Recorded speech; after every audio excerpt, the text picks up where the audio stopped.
때 이게 찬송을 평소처럼 또 같이 하기가 어려워요. 아무리 기술이 좋아도. 그래서 곧장 말씀으로 들어갑니다. 자, 오늘은 세상 불구대천의 원수라는 제목으로 하나님 말씀 전하겠습니다. 세상 불구대천의 원수.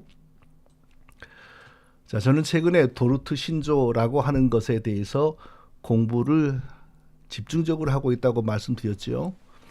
일반적인 공부야 뭐 진척했었죠. 근데 집중적으로 공부를 해야 될 이유가 생겨났어요. 그래서 지금 집중적으로 공부를 하고 있는 중입니다. 지난주 설교를 안 드시는 분들을 위해서 잠시 배경을 설명드리겠습니다. 자, 종교개혁이라고 하는 것이 루터와 칼빈을 통해서 일어났죠. 그런데 종교개혁이라고 하는 것이 뭐 단순히 로마 교회는 이래서 틀렸다라고 해서 끝나는 게 아니잖아요. 예. 로마 교회 입장에서는 개신교, 프로테스탄트라고 하는 것이 이단이잖아요. 그러니까 뭐 힘으로, 뭐 권력으로, 고통으로 눌러서 못 나오게 만들려고 애를 썼어요. 그런데 그 로마 교회가 아이고 더 이상 막아지지가 않네라고 손을 떼고 포기를 해야 종교개혁이 끝나는 거잖아요. 자, 그런 일이 1545년에 일어났다고 볼 수 있습니다. 로마 교회가 트렌트 공의회라고 하는 것을 열었어요. 네, 당시 그 신성 로마 제국의 도시 트렌트라고 하는 곳에 로마 교회의 전 세계 지도자들이 모여서 회의를 했어요. 그래서 그것을 로마 교회 측에서는 트렌트 공의회라고 부르고, 또 공의회라는 말을 쓰기가 좀 우리는 그렇죠. 그러지만 그들이 공의회라고 하니까 그렇게 불러주는 거죠. 왜 트렌트 공의회라고 하는 것을 열었냐면요. 자, 루터와 칼빈으로 대표되는 종교개혁의 영향이 자기들 생각보다 훨씬 큰 거예요. 그래서 로마 교회의 전통적인 그 지지 기반 표밭이었던 유럽이 흔들흔들하면서 막 프로테스탄트 종교개혁 교회로 막 넘어가는 겁니다. 그래서 자기들 지지 기반이 점점 없어지니까 이 지지 기반을 단속하기 위해서 연 세계적인 종교 회의가 바로 트렌트 종교 회의라는 겁니다. 그 회의를 통하여 로마 교회가 여러 가지 중요한 것을 결정했는데, 그 중에서 가장 대표적인 게 뭐냐? 믿음과 행위로 의롭다 하심을 받지 않고, 믿음과 행위로 구원을 얻는다라고 가르치지 않고, 오직 믿음으로만 의롭다 하심을 얻는다, 믿음으로만 구원을 얻는다라고 가르치는 자들에게는 저주가 있을지어다, 이런 결의를 했어요. 그럼 곧 종교개혁을 저주한 거죠. 종교개혁은 오직 믿음으로만 의롭다 하심을 얻고 오직 믿음으로만 구원을 얻는다. 이게 종교개혁의 핵심이거든요. 로마 교회는 믿음과 행함으로 의롭다 하심을 얻는다, 믿음과 행함으로 구원을 얻는다. 이게 바로 로마 교회의 전통적인 신앙의 핵심인데, 이것을 부정하고 오직 믿음으로만 구원을 얻는다라고 하는 무리는 저주를 받을지어다. 트렌트 공의회라고 하는 걸 통하여 이런 것을 결의를 하고 선포를 한 겁니다. 그런데 사실은 로마 교회가 그런 일을 했다는 것 자체가 이제 종교 개혁을 인정을 하는 겁니다. 이 종교 개혁이라고 하는 게 이제 더 이상 무시할 수 없고 누를 수도 없고 막을 수도 없는 것으로 이제 되어가니, 자기 표밭, 자기 지지 세력을 어떻게든지 그래도 좀 보존하기 위해서 그런 일을 한 거죠. 그런 회의를 열어서 거창하게 오직 믿음으로만 구원을 얻는다라고, 믿는 자들에게 저주가 있을지어다라고 저주를 선포했지만 아무 효력이 없죠. 왜? 교회의 권세는 성경대로 믿을 때 인정되는 권세이지, 성경을 훼손하고 잘못 가르치는 교회에게 무슨 권세가 있겠어요. 사단이 주는 거짓된 능력이나 있겠지요. 교회는 성경과 동등하지 않습니다. 교회는 성경의 지배를 받고 성경에 종속되는 것이 교회입니다. 성경이 가장 위에가 있죠. 그 어떤 신학자도 성경 옆에 있거나 성경 위에 있을 수가 없어요. 그러나 로마 교회는 교회를 성경 위에 두죠. 그래서 교회가 성경을 해석하는 권한을 가지죠.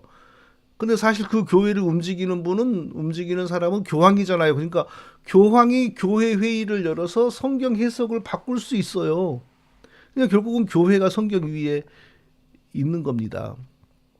요즘 로마 교회는 뭐 이것도 아닌 저것도 아닌 잡종교가 되어 버렸지만 이 전통적 로마 교회는 믿음과 행함으로 구원을 얻는다라고 확실하게 믿었어요. 예. 믿음과 행함이 협력하여 구원을 주기 때문에 구원을 얻을 때도 그 믿음은 행함으로 증거되는 믿음이어야 되고, 그리고 그 믿음 구원이 유지되기 위해서도 믿음을 증명하는 행함이 계속 따라야 돼요. 이걸 다르게 말하면 뭐죠? 율법 지키면서 예수 믿어야 구원받고, 예수 믿고 구원받은 이후에도 계속 율법을 지켜야 구원을 받는다. 율법주의입니다. 그러나 구원은 오직 예수님을 믿음으로만 얻습니다. 이게 성경의 진리이고 이게 참된 종교개혁의 핵심입니다. 하나님이 우리에게 구원을 주실 때 우리의 행함이나 성품이나 어떤 외적인 사람의 자질은 전혀 보신 적도 없고 고려하지도 않았습니다. 오직 예수 믿는 것만 보시고 구원을 주셨습니다. 왜냐하면 예수 믿는 것 외에 그 어떤 것도 우리에게 구원을 가능하게 하지 않기 때문에, 행함이 아무리 어떤 사람에게서 행함이 아무리 돋보이고 뛰어나도, 성품이 아무리 돋보이고 뛰어나도 그것은 구원을 전혀 주지를 못합니다. 그러니까 하나님은 어떤 사람에게 구원을 주실 때 그 사람의 행함이나 성품을 일체 고려하지 않았습니다. 아담의 후손으로 태어난 모든 사람은 아담의 범죄로 인하여 태어나는 순간부터 영적으로 죽은 상태로 태어났죠. 영적으로 죽었다는 것은 영적으로 하나님과의 단절된 상태다. 하나님과의 관계가 단절되었다, 이 뜻입니다. 하나님께 반역한 우리의 조상 아담으로 인해 다 그리 되었습니다. 아담의 그 죄를 해결할 수 있는 방법은 우리 피조물들 사람에게는 없습니다. 왜냐하면 모두가 범죄한 아담의 후손이고 아담 안에서 이미 같은 죄를 범한 죄인들이기 때문입니다. 그래서 하나님께서는 아담의 죄와 무관한 한 사람을 친히 창조하시고 그 죄와 무관한 사람을 자기의 몸으로, 자기의 인성으로 가지셨습니다. 그리고 그 인성을 가지신 하나님이 세상에 오시어서 아담과 우리의 죄값을 자기의 피로 완전하게 하나님께 배상해 드렸습니다. 갚으셨습니다. 하나님이 사람이 되어 십자가의 피로 이루어진 죄 용서와 구원이 어떻게 나에게 적용되느냐? 그것은 오직 믿음입니다. 대신 피 흘리고 죽으신 예수 그리스도를 믿을 때에 예수님이 피 흘리고 죽으신 그 사역의 효력이 나에게 적용이 됩니다. 그래서 우리가 예수 믿으면 하나님께서 우리도 예수님이 십자가에서 피 흘리고 죽을 때 우리 자신들의 죄를 지고 죄값으로 죽은 것으로 하나님께서 인정하시고 간주하는 겁니다. 그래서 구원이 있습니다. 아니, 십자가는 2000년 전에 있었고 나는 2000년 지나서 태어났는데 내가 사실 실질적으로 십자가와 무슨 상관이 있습니까? 아무 상관이 없습니다. 그런데 하나님이 우리에게 예수 그리스도를 구주로 믿게 하시는 은혜를 주셨고, 그 은혜를 따라 십자가에서 피 흘리고 죽으신 예수 그리스도, 내 죄를 대신 지시고 죽으신 예수 그리스도를 내가 믿을 때에 하나님은 십자가에서 예수님의 몸이 죽을 때 내 몸도 함께 죽은 것으로 간주하시는 겁니다. 내가 무슨 행함이 있어서 그 행함 때문에 하나님이 그렇게 간주하시는 것이 아니고, 내가 성품이 좋고 착하다고 해서 그 성품 보시고 내가 예수님과 함께 죽었다라고 하나님이 간주하시는 거 아닙니다. 오직 예수 그리스도를 믿는 믿음, 십자가에서 피 흘리고 죽으신 예수 그리스도를 구주로 믿는 믿음을 보시고 예수님이 죽을 때에 나도 내 죄로 말미암아 직접 예수님과 함께 죽은 것으로 간주를 하시는 겁니다. 즉 그리스도와 믿음으로 연합되는 겁니다. 그래서 구원을 얻습니다. 우리가 그리스도와 함께 죄에 대해서 죽었고 그리스도와 함께 새 사람으로 부활을 했으므로, 왜? 믿음으로 그리스도와 함께 연합되어서. 그러니 뭐 죄하고 이제 무슨 상관이 있어요? 실제로 우리 죄는 우리 속에 남아 있지만 하나님의 눈에는 우리 속에 죄가 없는 사람으로 보이는 겁니다. 이게 바로 믿음의 권세입니다. 하나님이 선물하여 주신 믿음을 가지면 이런 은혜를 누립니다. 이 믿음은 사람이 노력하고 찾아서 스스로 가지는 것이 아니고 하나님이 선물하여 주십니다. 구원 주시려고 택하신 사람에게 하나님이 선물로 주십니다. 너희가 그 은혜를 인하여 믿음으로 말미암아 구원을 얻었나니 이것이 너희에게서 난 것이 아니요 하나님의 선물이라. 에베소서 2장 8절이죠. 이것이 너희에게서 난 것이 아니요 하나님의 선물이라. 그리스도를 믿는 것은 하나님의 선물입니다. 사람이 찾아가서 얻고자 노력하여 얻는 것이 아니고 부모가 자식에게 맨날 잔소리해가지고 가질 수 있게 할 수 있는 것도 아니고 선생이 제자에게 무슨 프로그램이나 무슨 훈련으로 줄 수 있는 것도 아닙니다. 하나님이 오직 은혜를 따라 주시는 선물입니다. 구원은 오직 그리스도를 구주로 믿는 믿음으로만 얻습니다. 하나님께서 구원을 주실 때 그 사람의 행함이나 성품에 대해서 자세하게 살펴보고 야 너는 행함이 있구나 너는 성품이 좋구나 라고 하면서 구원에 대한 가산점을 주시지 않았습니다. 그런 건 인정되지도 않습니다. 오직 그리스도를 믿게 하시는 은혜를 따라서 실제로 십자가에서 피 흘리고 죽으신 예수 그리스도를 나의 구주로 믿는 믿음으로만 구원을 얻습니다. 그리고 우리가 너무나 잘 아는 것처럼 제가 자주 강조하는 것처럼 믿음으로 구원을 얻으면 그 다음부터는 뭐가 따라온다고요? 반드시 그 사람의 성품과 행실에 변화가 일어납니다. 그리스도께서 내 죄를 대신 지시고 내가 죽어야 될 자리에서 대신 피 흘리고 죽으신 그 속죄 사역을 내게 적용해 주시는 성령이 내게 오셨기 때문에 그 성령으로 말미암아 반드시 변화가 일어나게 되어 있습니다. 구원받았다, 성령 받았다 다 같은 말이지요. 구원을 받았으나 성령을 못 받았다, 그건 이단 사상이죠. 구원을 받았는데 성령은 조금 받았다, 나중에 노력해가지고 더 많이 받는다, 그것도 이단 사상입니다. 오순절 신사도 계열의 이단 사상입니다. 구원받았다라는 말과 성령을 받았다라는 말은 정확하게 같은 말입니다. 구원을 받는 것과 성령을 받는 것은 동시에 일어나는 같은 사건입니다. 성령을 받은 증거는 뭘까요? 내 죄를 대신 지고 내가 죽어야 될 자리에서 나를 위하여 대신 피 흘리고 죽으신 예수 그리스도의 속죄의 피의 효력을 적용하시는 분으로 성령이 내게 오셨으므로 성령이 내게 오시면 가장 분명하게 나타나는 특징은 뭐라고요? 이상하고 신기한 변화가 일어납니다. 죄인으로 여전히 죄를 즐기며 사는 것이 이상하게 싫어지기를 시작하는 겁니다. 그리고 반대로 그리스도 안에서 의인으로 살기를 소망하는 마음이 생겨요. 이게 성령 받은 사람의 가장 명확한 증거입니다. 물론 지상에서 완전히 우리가 죄에서 해방될 수 있는 건 아니죠. 그리스도를 믿어 구원을 받았을지라도 완전히 의로운 사람으로 되지는 못해요. 그러나 의인으로 살고 싶은 마음, 더 이상 죄인으로서 여전히 죄를 좋아하면서 살고 싶지 않은 마음, 이건 분명히 시작이 됩니다. 그리고 하나님의 은혜 가운데 점점 영적으로 자라고 성장하여서 하나님의 의로운 자녀로서 계속 성장해 갑니다. 이것이 바로 구원받고 성령 받은 사람에게서 분명하게 드러나는 증거입니다.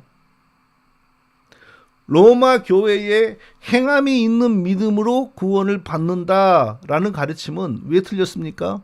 아니 행함이 있는 믿음, 그 성경이 가르치는 거 아닌가요? 이게 교묘한 언어의 트릭이 있는 거예요. 행함이 있는 믿음으로 구원을 받는다라는 말 속에는 행함이 구원에 영향을 미친다라는 전제와 신학적인 의미가 들어가 있기 때문에, 즉 행함과 구원을 관련시키기 때문에 거짓 복음입니다.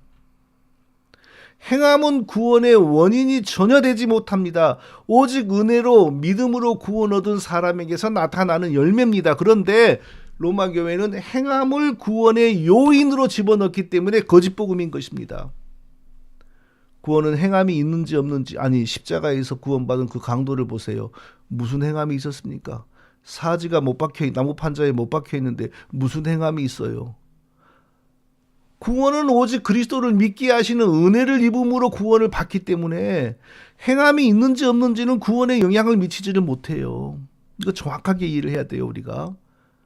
로마 교회가 트렌트 종교 회의를 열고 오직 믿음으로만 구원을 얻는다고 가르치는 자들에게 저주가 있을지어다라고 그런 결론을 내리고 선포했다는 이 자체가 패배를 인정하는 거죠. 예. 저도 그래요. 누가 저한테 신학적인 시비를 걸면 너무 하찮으면 전혀 상대 안 해요.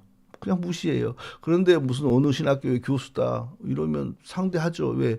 그 좀 실체가 있으니까. 마찬가지예요. 종교개혁이 아무것도 아니었다면 로마교회가 이런 일을 할 필요가 없었죠. 이미 종교개혁은 무시할 수 없는 실체가 되었고 역사가 되었고 세상의 일부분이 되었기 때문에 트렌트 종교회의라는 것을 열고 이런 일을 한 것입니다.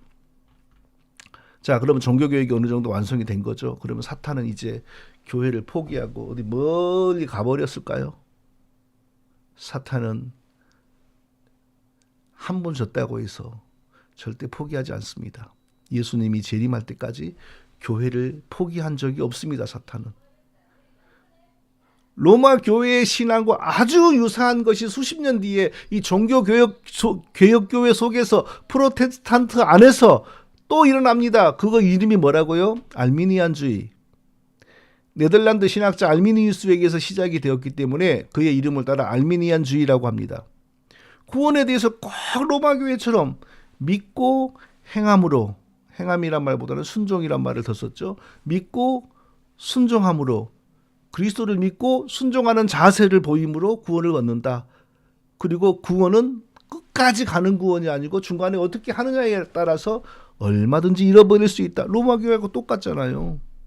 행함이 부족하면 믿고 구원을 얻었어도 행함이 없으면 다시 지옥에 떨어진다는 로마교회나 믿고 순종하는 자세로 구원을 얻고 그리고 바르게 믿고 행하지 못하면 다시 지옥에 떨어진다라고 하는 종교개혁교회 속의 알미니안주의랑 뭐가 달라요? 똑같잖아요. 둘 다 구원의 확신을 못 가져요. 로마교회에서 신자들이 저는 예수 믿었으니까 구원을 얻고 천국에 갈 걸로 믿습니다. 오늘 죽어도 당장 죽어도 천국에 갈 걸로 믿습니다. 그러면 진짜 전통적인 로마교회 신부는 그런 소리 하지 마세요. 숨 넘어가기 전에는 무슨 일이 일어날지 몰라요. 항상 주의하셔야 돼요. 이게 로마교회의 입장입니다. 알미니안주의도 똑같은 거예요. 구원의 확신을 빼앗아가요. 최종적 승리에 대한 믿음과 확신을 빼앗아가요. 그래서 생겨나는 것이 바로 도르토 신조입니다. 도르토 신조. 네덜란드와 유럽의 여러 나라의 칼빈주의 교회 지도자들이 모여가지고 네덜란드의 도르트레이트라고 하는 도시에 모여서 자, 알미니안 신학이 가르치는 내용을 해부한 거예요. 구체적으로 이러이러한 걸 가리키는데 이러이러한 것은 성경에 근거해 볼 때 완전히 잘못된 이단 사상이다. 이걸 문서로 작성한 겁니다. 그리고 정부가 개입해가지고 가장 우두머리 되는 사람 사형 그리고 그 밑에 여러 사람 재산몰수 그리고 약 200명을 해외 추방 이랬어요. 얼마나 무서운 일입니까? 그러니까 장로교회 목사로서 조금만 의식이 있으면 누구나 다 도르토 신조를 공부를 해요. 근데 이건 여기까지 기존에 우리가 알고 있는 내용이고 최근에 이 청교도들이 개발한 이상한 신학이 도대체 뭘까? 이건 분명히 성경의 가르침이 아닌데 그거 고민 많이 했잖아요. 저와 많은 사람들이. 그런데 알고 보니까 이 도르트 신조가 이단으로 정죄한 알미니안들의 신학, 즉 도르트 신조가 비판하는 내용에 바로 이 청교도들이 나중에 가르친 내용이 다 들어있다는 거예요. 그래서 더 집중적으로 공부를 하게 된 거죠. 그래서 가만히 역사를 보니까 저기 초대교회 어거스틴에 의해서 이단 정죄받은 펠라기우스라고 하는 이단 신학자의 펠라기안주의 그리고 그것이 로마교회로 들어가가지고 로마교회 세미펠라기안주의 그리고 종교개혁이 일어나서 다 그게 끝나는 줄 알았는데 종교개혁 교회 속에서 다시 나온 알미니안주의 이렇게 계속 이 이단 신학이 연결되고 있었다는 거죠. 그리고 설마 했었는데 이 알미니안주의가 청교도들에게도 들어가 있었다는 결론에 이르게 되는 겁니다. 이것을 발견하고 나서 제가 도르트 신조에 대해서 열심히 공부를 했죠. 또 공부를 하고 도르트 신조 해설서를 쓴 그 바우만이라고 하는 학자가 두 번 언급한 내용에 제가 탁 꽂혀가지고 무슨 내용이냐 성도는 최종적 승리를 반드시 얻는데 예수 믿고 구원 얻은 사람은 그 영원히 구원이 떨어지지 않을 것을 확신할 수 있는데 그럼에도 불구하고 성도의 신앙과 구원을 방해하는 불구대천의 원수 셋이 있다. 하나는 마귀, 하나는 세상, 하나는 육신이다. 이런 문장을 읽다가 제가 거기에 딱 꽂혀가지고 세상에 대해서 마귀에 대해서 육신에 대해서 한번 설교를 해야 되겠다 하는 생각이 들어서 지난주에 마귀에 대해서 설교를 했어요. 자, 오늘은 두 번째 원수 세상에 대해서 설교하려고 합니다. 자, 세상은 왜 우리 구원받은 성도들에게 불구대천의 원수일까요?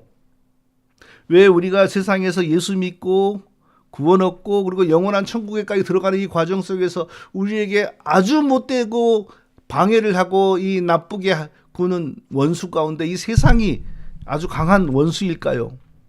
거기에 대해서 살펴보겠습니다. 자, 먼저 세상이 뭔지 한번 정의해 보죠. 세상이 뭡니까? 사람이 사는 곳이 세상이죠. 세상 사람들은 다 세상이 뭐냐? 사람이 사는 곳이다 이렇게 말하잖아요. 유럽 사람들이 사는 곳은 유럽이라는 세상이고 아시아 사람들이 사는 곳은 아시아라고 하는 세상이죠. 사람 사는 곳이 세상입니다. 근데 왜 세상은 우리의 신앙과 구원을 끈질기게 방해하는 불구대천의 원수 가운데 하나일까요? 세상은 우리에게 구원을 주시는 하나님을 섬기는 신앙을 좋아하지 않고 돕지 않은 곳이기 때문에 그렇습니다. 이상하지 않습니까? 사람이 사는 세상은 원래 하나님이 창조하셨고 하나님은 사람이 사는 세상을 자기를 섬기는 나라로 자기를 섬기는 무대로 창조했습니다. 하나님이 자기를 섬기고 경배하는 백성을 가지시기 위하여 사람을 창조하셨고 사람이 살면서 자기를 섬기는 무대로 시간으로 공간으로 만들어진 게 세상이잖아요. 그렇다면 세상이야말로 하나님 섬기는 사람들에게 가장 좋은 곳이어야 하는데 어째서 세상은 구원받고 하나님의 자녀로서 바르게 살려고 하는 사람들에게 아주 불구대천의 원수인가? 이상하지 않습니까?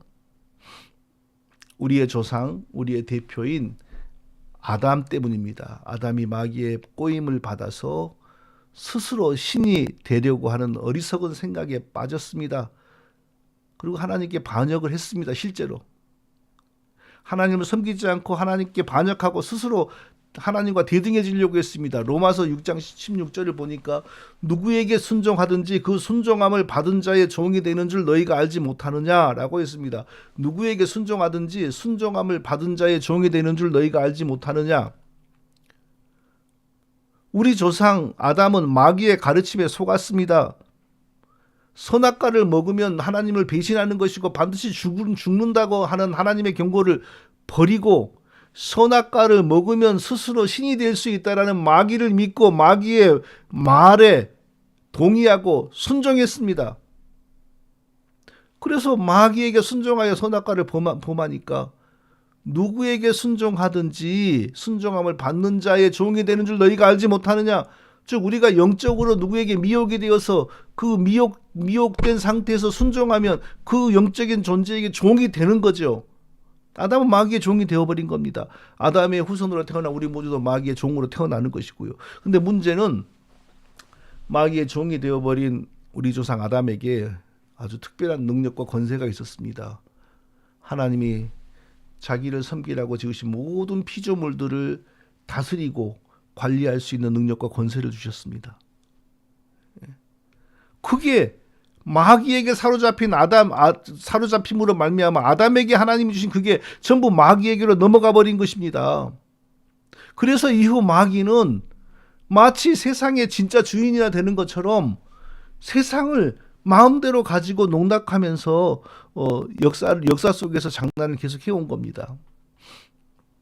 누가복음 4장을 보면 마귀가 예수님을 시험하는 장면이 나오죠.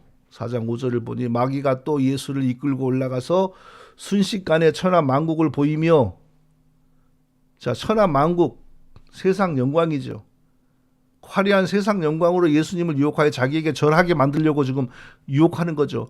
천하만국이 다 보일 정도로 높은 곳으로 올라가려면 대체 얼마나 높이 올라가야 할까요? 당시 세상에서 천하만국의 영광이 가장 화려하게 꽃핀 곳은 로마겠지요. 그런데 예루살렘 땅에서 아무리 하늘로 높이 올라가도 지구가 동그랗기 때문에 로마는 보이지 않죠. 그러니까 세상 만국을 다 보여주기 위해서 예수님을 높은 곳으로 이끌어 올라갔다. 이것은 물리적으로 이끌어 올라갔다라기보다 우리가 알지 못하고 이해하지 못하는 어떤 영적인 현상이겠죠. 마귀는 세상 영광을 예수님에게 보여주면서 이 모든 권세와 그 영광을 내게 주리라. 이 세상 영광과 권세를 다 보여주면서 내가 너에게 줄 수 있다. 이것은 내게 넘겨준 것이므로 이것은 내게 넘겨주었다. 누가 넘겨주었죠? 우리의 조상, 우리의 대표 아담이 하나님으로부터 그 받은 능력과 권세를 마귀에게 넘긴 겁니다. 왜? 마귀에게 순종함으로 마귀의 종이 되었기 때문에. 마귀의 종이 되었으니까 원래 마귀의 것은 원래부터 마귀의 것이고, 아담을 사로잡아 종으로 삼은 마귀는 이제 아담에게 있는 것도 다 자기 것으로 만들 수 있는 거죠. 그때부터 마귀는 세상 주인의 행세를 하면서 세상의 모든 왕들과 세상 모든 것을 부렸던 겁니다. 그리고 이제 사람이 되어 세상에 오신 하나님까지도 자기 밑에 두고 부리기 위해서 유혹합니다. 나에게 절 한번 해라. 나에게 절을 해라. 그러면 이 모든 세상 영광, 천한 만국의 영광을 내가 넘겨줄 수 있다. 이건 내가 합법적으로 빼앗은 전리품이다. 내가 원하는 사람에게 이걸 줄 수 있다. 라고 유혹하는 거예요. 자, 아담이 하나님께 반역하고 마귀에게 순종했다. 마귀에게 미혹받아서 마귀가 시키는 대로 했다. 이게 이렇게 무서운 일입니다. 자, 아담이 하늘을 나는 모든 새들의 이름을 짓고 땅 위에 움직이는 모든 동물의 이름을 짓는 것을 보십시오. 하나님이 아담에게 지배권을 주었다는 겁니다. 세상 만물에 대한 지배권을 아담이 하나님으로부터 받았다는 겁니다. 그런데 하나님께 반역하고 마귀에게 순종함으로 그게 전부 마귀에게 넘어가 버린 겁니다. 그래서 마귀는 이후 자기를 섬기는 자들에게 세상 영광을 상급으로 줄 수 있게 되었고, 그래서 마귀를 따르고 마귀에 절하는 사람은 세상에서 잘 되기를 시작한 겁니다. 원래 하나님이 창조하신 사람 사는 세상은 하나님 섬기기에 가장 좋은 곳이었으나 우리 조상, 우리 대표의 타락과 범죄로 말미암아 하나님 섬기는 것, 구원받는 것, 신앙생활하는 것은 이 세상에서는 너무너무 어려운 일이 되어버렸어요. 마귀를 기쁘게 하는 것이 되어버렸고, 마귀가 미워하고 대적하는 하나님을 섬기거나 하나님을 사랑하는 말을 한다거나 그런 행동을 하면은 모난 돌이 정 맞는다고 마귀에게 아주 그냥 먼저 죽어나게 되는 것입니다. 이게 바로 세상입니다. 우리의 불구대천의 원수, 첫 번째는 마귀, 두 번째는 세상, 세 번째는 나의 육신. 우리가 꼭 기억해야 되겠습니다.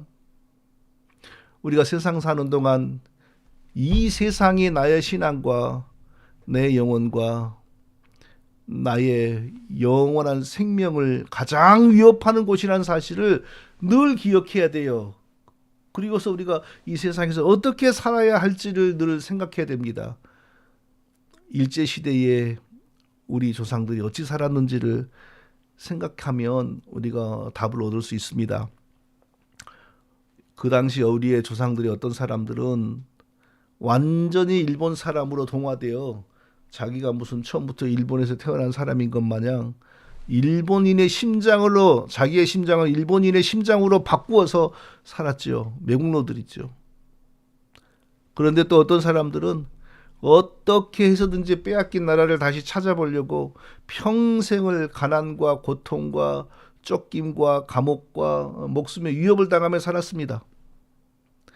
그리고 나머지 다수는 일본에게 협력을 안 하고 시키면 따르고, 그렇다고 빼앗긴 나라를 다시 찾으려고 위험한 행동도 하지 않고 그렇게 살았습니다.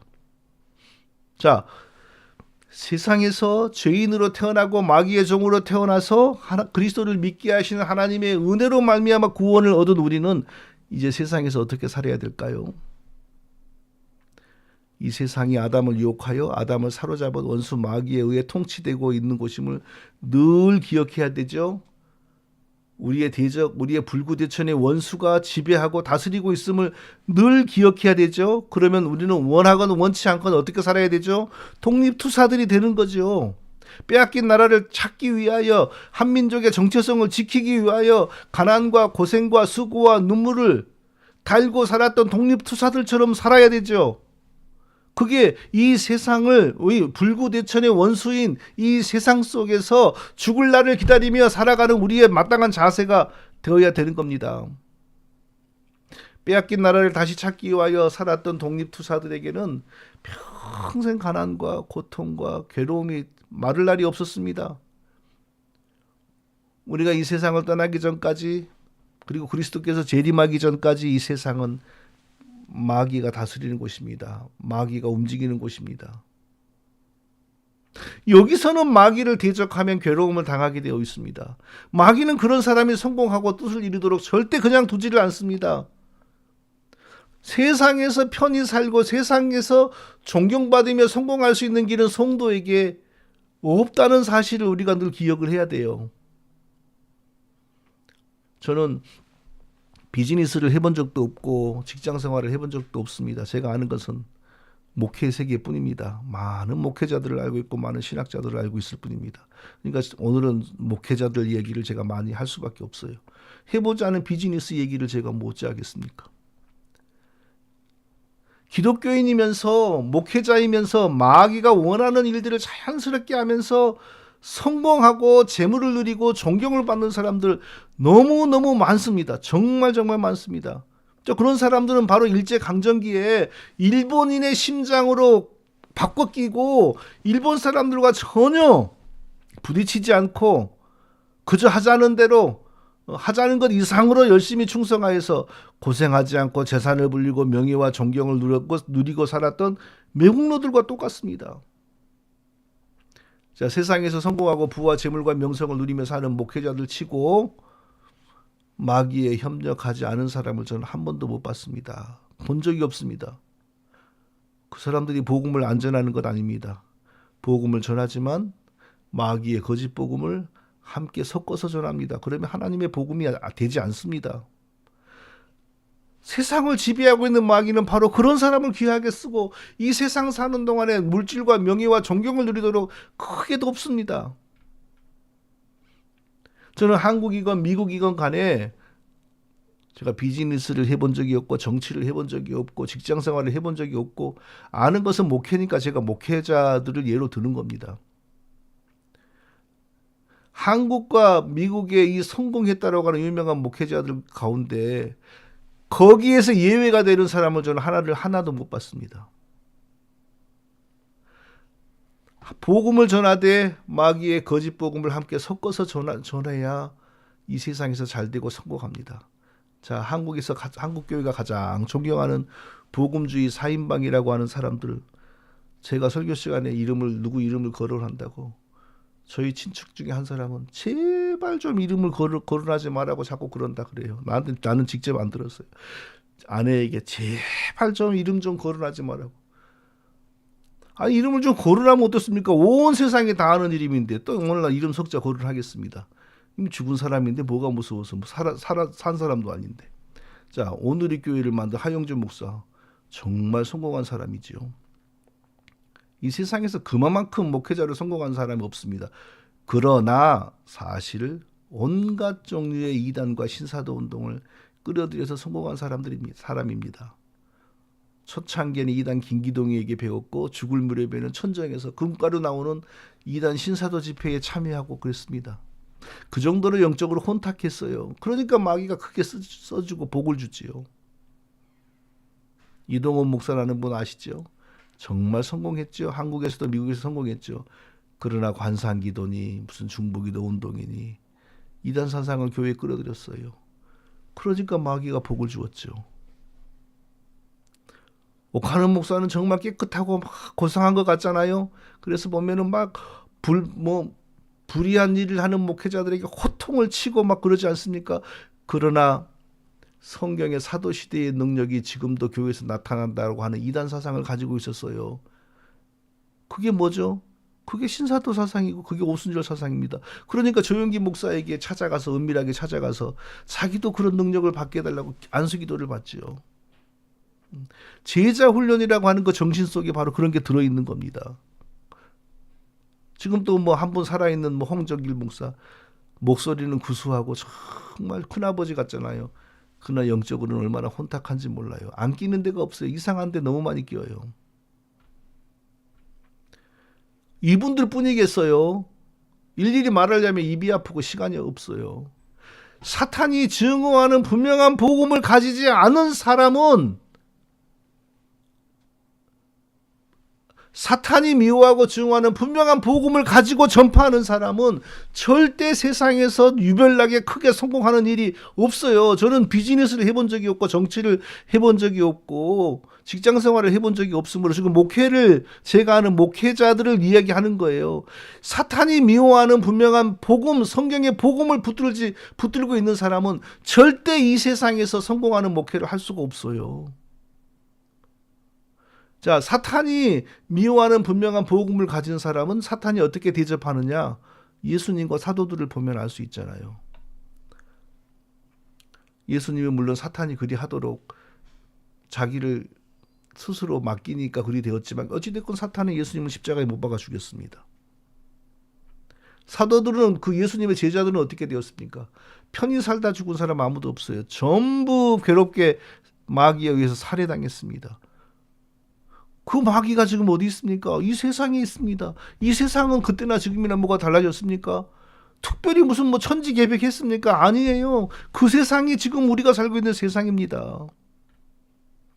사탄이 미워하는 분명한 복음을 가지고 목회를 하는데 어떻게 세상에서 사업가들도 일반 사업가들도 지을 수 없는 큰 건물을 지어서 사람들을 만 단위로 모으고 그것도 한 번에 예배로 안 되니까 5부 6부로 나눠서 예배를 드립니까? 그러면 여기가 지금 사탄이 지배하는, 그게 다 온전한 목회이고 그게 다 온전한 목사이고 그게 다 온전한 성경적인 성도라면 지금 사탄의 지배라는 게 어디 있습니까? 여기가 사탄이 지배하는 적의 나라라는 게 틀린 말이잖아요. 세상은 불구대천의 원수가 아니고 세상은 우리의 뭐라 그래야 돼요? 세상은 우리의 자랑, 우리의 표밭, 말을 바꿔야죠. 지금 우리가 사는 세상은 불구대천의 원수인 마귀가 지배하는 세상입니다. 적이 지배하고 있는 세상입니다. 적이 지배하고 있는 세상에 살면서 적이 미워하는 정신과 사상과 복음을 가지고 사업을 했는데 크게 성공을 하고 목회를 하니까 크게 성공이 되고 그런 일이 일어날 수 있겠어요? 목회를 하더라도 사탄이 특별하게 신경질을 내지 않게 하는 두루뭉실한 복음을 전해야 성공을 할 수가 있겠지요. 그게 세상이지. 그렇지 않으면 세상이 아니잖아요. 그러나 그렇게 살면 나중에 뭐가 문제입니까? 잘하였도다 착하고 충성된 종아, 내가 작은 일에 충성하였음에 내가 많은 것으로 내게 맡기리니 내 주인의 즐거움에 참여할지어다. 마태복음 25장 21절. 사탄의 비위를 거스르지 않은 두루뭉실한 복음, 아니면 올바른 복음을 전하되 사탄의 복음을 함께 섞어서 자기 사업의 목회를 한다거나 뭐 그런 식으로 세상을 사는 동안 처신을 하면 사는 동안에는 좋아요. 그러나 나중에 잘하였도다 착하고 충성된 종아, 내 주인의 즐거움에 참여할지어다. 이런 은혜가 없는 거예요. 자, 우리가 세상 사는 동안 누구를 하나님으로 믿어야 됩니까? 하나님만을 하나님으로 믿어야 되지요. 성경이 가르치는 하나님만을 하나님으로 믿어야 되지요. 성공하기 위해, 고통을 당하지 않기 위해, 어려움을 당하지 않기 위해, 많은 사람을 친구로 만들기 위해서, 많은 사람을 자기를 따르게 하기 위해서 마귀를 불편하지 않게 하는 노선으로 가는 것은 하나님만을 하나님으로 믿는 노선이 아닙니다. 그렇게 살면 살아서는 좋을런지 몰라도 죽어서 안 좋아요. 마땅히 두려워할 자를 내가 너희에게 보이리니 곧 죽인 후에 또한 지옥에 던져 넣는 권세 있는 그를 두려워하라. 내가 참으로 너희에게 이르노니 그를 두려워하라. 누가복음 12장 5절. 정말 지옥에 던져 넣을 수 있는 권세 있는 하나님을 두려워하라. 참으로 너희에게 말하는데 하나님을 두려워하라. 세상에서 하나님을 두려워하지 않고 마귀를 두려워하면 죽고 나서 좋은 일이 하나도 없어요. 세상이 우리의 불구대천의 원수라는 사실을 꼭 기억해야 됩니다. 그래서 세상으로부터 믿음으로 인하여 불편을 당하고 어려움을 당하는 건 지극히 정상이라는 것을 우리가 꼭 기억해야 돼요. 세상이 말하는 성공이라고 하는 것은 하나님만을 하나님으로 믿는 사람에게는 없는 일입니다. 우리가 앞으로 살면 얼마나 더 살지요? 저 같은 경우는 제가 아주 총명한 정신으로 목회를 할 수 있는 기간은 15년, 많아봐야 15년. 예. 제가 5학년 중반이니까 지금 건강이 70세까지 유지된다고 치고요. 근데 70세까지 간다는 보장도 없죠. 많아봐야 15년입니다. 그걸 다시 말하면요, 15년간만 믿음 지키면 영원히 행복하다는 거죠. 어찌됐건 15년간만 타락하지 않고 믿음 지키면 영원히 행복하게 살 수가 있다는 겁니다. 성도 여러분, 바로 이런 마음을 잊지 마시기 바랍니다. 자꾸 하지만 저는 사업을 못 해봤고 정치를 못 해봤고 뭐 의사 생활을 해본 적도 없고 선생이 되어본 적도 없고 그저 92년부터 목회를 했습니다. 그리고 신학교는 90년도부터인가 80, 예. 세상 직업을 몰라요. 그러니까 나는 목회를 가지고 얘기할 수밖에 없어요. 성도 여러분, 세상에서 남부럽지 않게 성공하고 교회를 크게 하는 목사들은 전부 가짜입니다. 똑바로 잘 보세요. 참된 복음을 붙들고 전파하면 절대 세상에서 그리 되지 못해요. 세상이 우리의 불구대천의 원수이고 이 세상을 지배하는 자가, 그 배후에는 하나님이 있지만 하나님이 허락하여 세상을 요리하는 자가 마귀인데, 도대체 어디에 그렇게 참된 신자들이 많아서 이 세상에서 교회가 그렇게 번성하고 잘 되냐고요. 요즘 신자들 대부분이 구원이 뭔지를 모르는 종교인들입니다. 하나님께서 성경에서 자기 백성은 참 귀하고 드물다고 했는데 어째서 한국에서만 만 단위 교회가 이렇게 많고 천 단위 교회가 이렇게 많고 골목마다 교회가 이렇게 많겠어요. 한국 사람들은 무슨 성경에서 왜 예외되는 종족입니까? 특히 종말이 되면 믿는 자를 보겠느냐라고 했는데 왜 이렇게 한국인 골목마다 지하철마다 믿는 자들이 많냐고요. 무슨 만 단위 천 단위 교회가 그렇게 많고 주일날 오후 6부로 예배를 드려야 됩니까? 그렇게 사람이 많아서. 이게 정상입니까?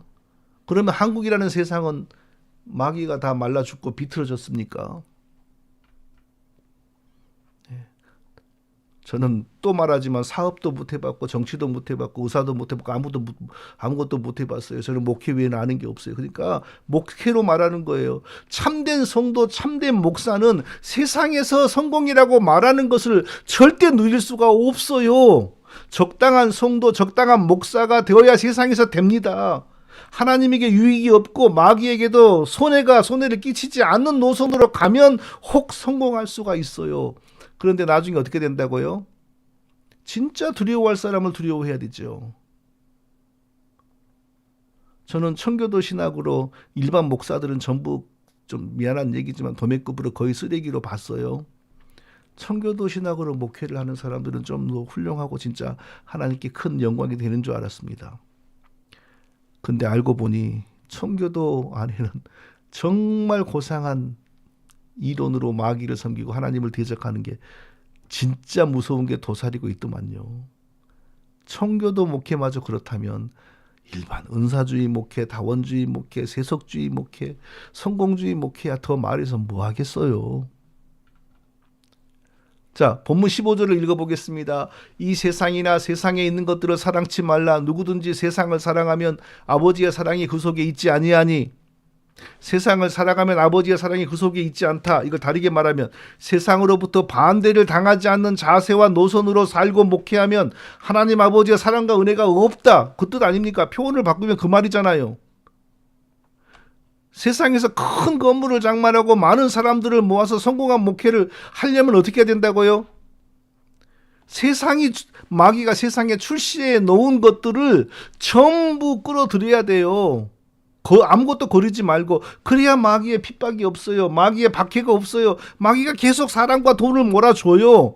그게 세상에서 성공하는 길입니다. 그러나 뭐가 없다고요? 아버지의 사랑과 은혜가 없다는 겁니다. 얼마나 무서운 일입니까? 16절을 제가 읽어보겠습니다. 이는 세상에 있는 모든 것이 육신의 정욕과 안목의 정욕과 이생의 자랑이니 다 아버지께로 쫓아온 것이 아니요 세상으로부터 온 것이 쫓아온 것이라. 세상을 거스르지 않고 세상을 사랑하는 자세로 사업을 하고 살고 목회를 하면 결국은 무엇을 추구하게 된다고요? 육신의 정욕에 대한 만족, 안목의 정욕에 대한 만족, 이생의 자랑에 대한 만족. 육신의 정욕, 몸에서 솟아나는 죄의 욕구, 안목의 정욕, 눈을 통하여 우리에게 들은 죄의 욕망, 이생의 자랑, 이 세상에서 다른 사람들에게 자랑하고 싶은데 인생의 자랑거리들. 사람이 많으나 적으나 하나님 말씀으로 목회한 목사님들은 나이가 들어갈수록 하나님이 주실 위로와 소망을 의지합니다. 그러나 마귀가 미워하지 않는 세상 방식으로 목회를 한 분들은 하나님이 주실 위로와 소망을 구하지 못합니다. 왜냐하면 자기가 어찌 살아왔는지 자기 자신이 알거든요. 그래서 결국은 육신의 정욕, 안목의 정욕, 이생의 자랑, 그 길로 가는 겁니다. 그거밖에 없어요. 그러니까 세습을 하는 거고. 네. 사랑하는 성도 여러분, 세상은 우리의 신앙과 구원과 영생을 시기하고 미워하는 불구대천의 원수입니다. 불구대천의 원수, 이러는 마귀인데 마귀는 세상을 장악하고 있어요. 그 배후에는 하나님이 계시지만 하나님께서 마귀의 그 장난을 허용하셨어요. 왜? 우리 조상의 범죄와 반역으로 인하여. 그러므로 세상에서 하나님 믿고 사는 하나님의 자녀들은 절대로 세상이 말하는 성공을 누릴 수가 없습니다. 아브라함이 어떻게 살았는지 보십시오. 모세가 어떻게 살았는지 보십시오. 히브리서에 보니까 옛날에 성도들이 어떻게 살았다고요. 뭐 유리하고 방황하고 토굴에서 살고. 그러나 세상을 이기었다. 구원받은 성도가 세상에서 환대를 받고 세상과 편한 관계 속에서 성공하고 세상을 소망으로 삼는 경우는 한 번도 없었습니다. 이 사람들은 여자로 더불어 더럽히지 아니하고, 여기서 말하는 여자는 세상 마귀죠. 이 사람들은 여자로 더불어 더럽히지 아니하고 정절이 있는 자라 어린 양이 어디로 인도하든지 따라가는 자며 사람 가운데 구속을 받아 처음 익은 열매로 하나님과 어린 양에 속한 자들이니. 요한계시록 14장 4절. 세상 속에서 사는 하나님의 자녀들의 모습 어떻다고요? 이 사람들은 여자로 더불어 더럽히지 않고, 여기서 말하는 여자는 세상이에요. 세상과 짝하고 마귀가 세상을 통하여 유혹하는 것을 수용하고 마귀가 세상을 통하여 가르치는 것을 다 받아들이고 마귀하고 적짓지 않고 하나님에게 특별히 충성하지 않고 두루뭉실하게 가는 사람들이 아닙니다. 어린 양이 어디로 인도하든지 따라가면 예수 그리스도가 인도하시는 대로 좁은 길, 외로운 길을 간다는 거죠. 그게 참된 성도의 세상살이입니다. 좁고 외로운 길을 가다가 어떻게 된다고요? 잘하였도다 착하고 충성된 종아, 그렇게 칭찬해 주시고 내 주인의 즐거움에 참여할지어다 라면서 상급을 주시는 하나님께로 나아가는 날을 바라보며 좁고 외로운 길을 가는 사람이 바로 세상을 살아가는 성도들의 모습이라는 사실을 저와 우리 모두가 잊지 않으시기를 예수님의 이름으로 축원드립니다. 거룩하신 아버지 하나님, 우리가 사는 세상이 마귀의 장난이 넘치는 곳이고 마귀의 역사를 순종하지 않고 거스리면 고난과 핍박과 가난과 외로움이 넘치는 곳이란 사실을 늘 기억하고 어린 양을 떠나 좁고 외로운 길을 가고 믿음을 지키다가 하나님 아버지 앞에 기쁘게 두 손 들고 나아가는 우리 모두가 다 되게 하여 주시옵소서. 예수님의 이름으로 기도합니다. 아멘. 찬송가 380장 찬송 드리겠습니다.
세상 살아갈 때에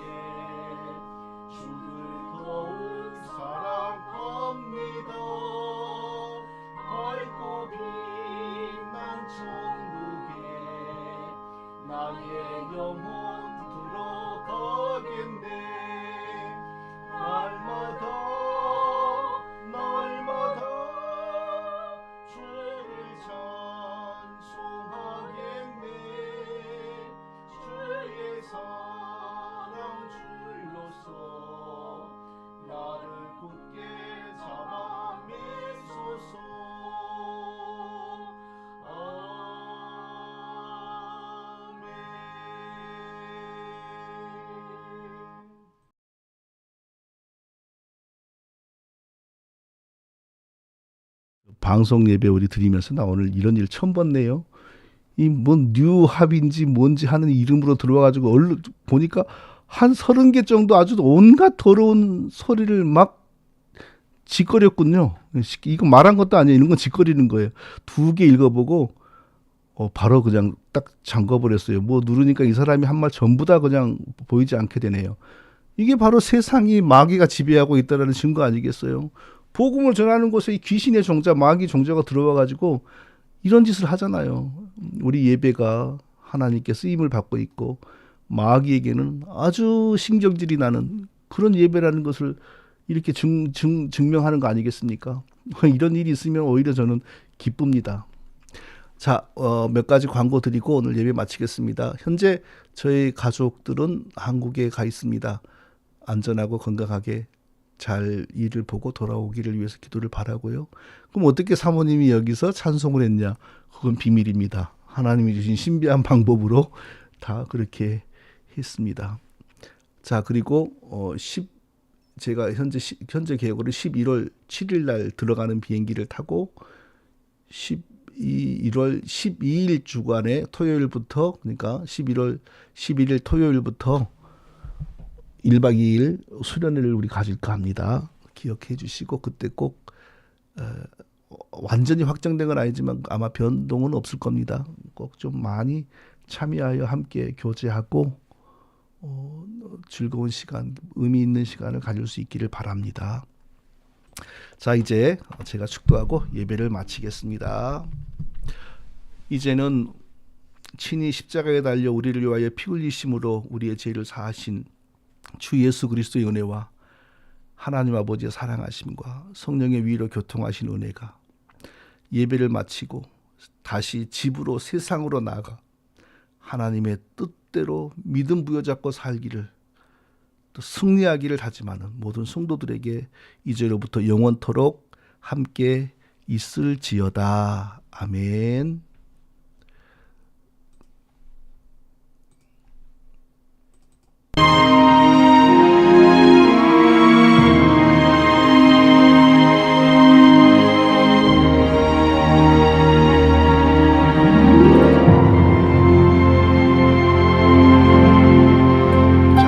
서로 이제 또 인사 나누고 오늘 헤어지도록 하겠습니다. 오늘 함께 예배 드리신 모든 분들을 축복합니다.